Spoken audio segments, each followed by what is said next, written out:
Nous venons de terminer sous la direction du commandant suprême de forces armées de la République démocratique du Congo et de la police nationale congolaise une réunion du Conseil supérieur de la défense élargie où nous avons essentiellement passé en revue la situation opérationnelle dans toute la République démocratique du Congo, mais spécifiquement dans l'Est de la République démocratique du Congo. Cette réunion du Conseil supérieur de la défense était la première avec le nouveau chef d'état-major général qui a eu à la suite du vice-premier ministre, ministre de la Défense, donné les grands axes de sa vision sur ce qui concerne notamment la montée en puissance de forces armées de la République démocratique du Congo, mais la réponse militaire que nous apportons face à la guerre d'agression qui nous est menée par les Rwandais et ses supplétifs terroristes du M23. Comme vous l'avez suivi à travers les médias ce matin, dans le rapport qui a été fait par le chef d'état-major général, nos troupes ont repris l'initiative et nous ne voulons pas aller dans des annonces, mais vous allez voir que dans le jour qui vient, la montée en puissance de forces armées de la République démocratique du Congo va se poursuivre et les pans du territoire qui sont occupés par les forces d'agression seront récupérés. Nous aurons régulièrement l'occasion de vous faire le point de ces progrès. Au-delà de la question opérationnelle qui a été abordée dans toute sa dimension, nous avons aussi abordé les aspects diplomatiques de ces questions où vous avez noté avec nous l'isolation de plus en plus constatée du Rwanda qui montre que ce n'est pas le pays qui veut la paix dans l'Est de la République démocratique du Congo. Et de ce point de vue, la ministre d'État, ministre des Affaires étrangères, a reçu des orientations précises sur ce qui doit être fait à ces niveaux.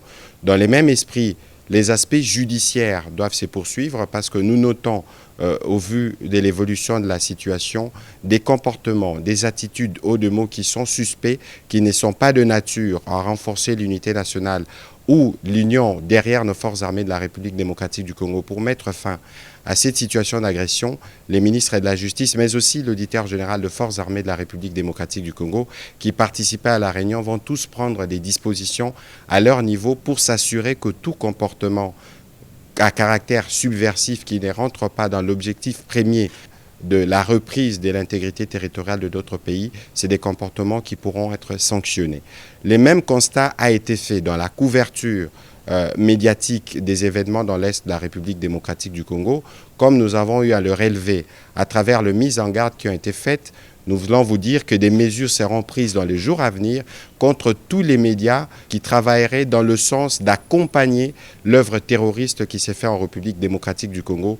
Pour l'impératif de la paix, il y a des mesures qui devront être prises absolument pour qu'on s'assure que tous les efforts nationaux qui sont faits pour restaurer la paix dans l'Est de la République démocratique du Congo puissent l'être. Nous avons évidemment eu l'occasion de passer en revue aussi d'autres questions d'importance capitale qui sont traitées au niveau de nos différents services pour nous rassurer que toutes les mesures sont prises pour que la paix soit restaurée, que la sécurité règne partout en République démocratique du Congo.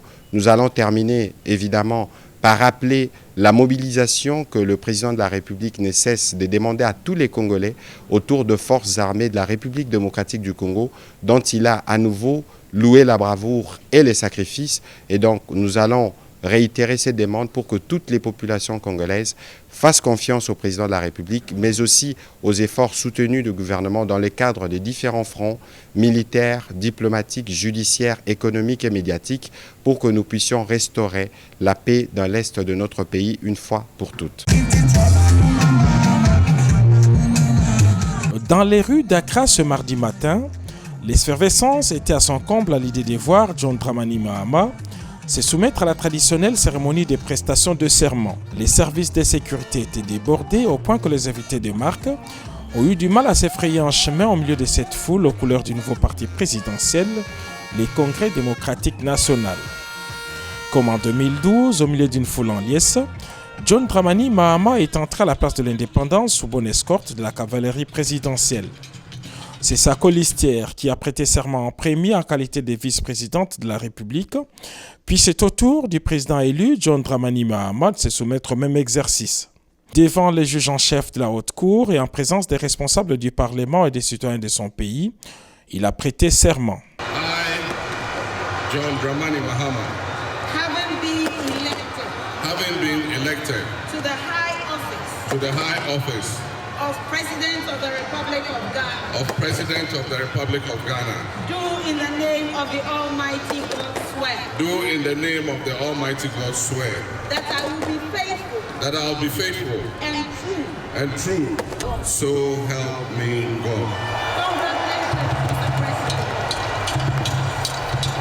Investi de plein pouvoir, le président John Dramani Mahama retrouve le fauteuil présidentiel qu'il avait occupé de 2012 à 2017. Depuis, il est resté dans son pays et aux côtés de son peuple qu'il est rétabli à la tête du pays.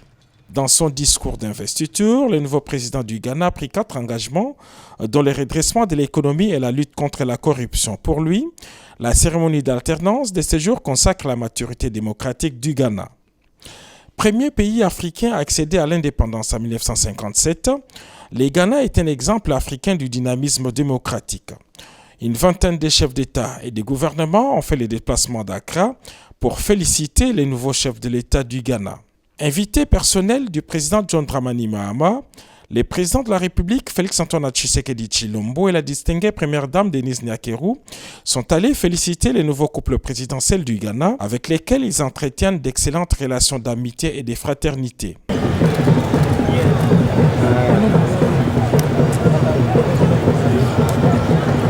Les présidents Tshisekedi et Dramani veulent aussi renforcer les relations bilatérales de leurs pays respectifs.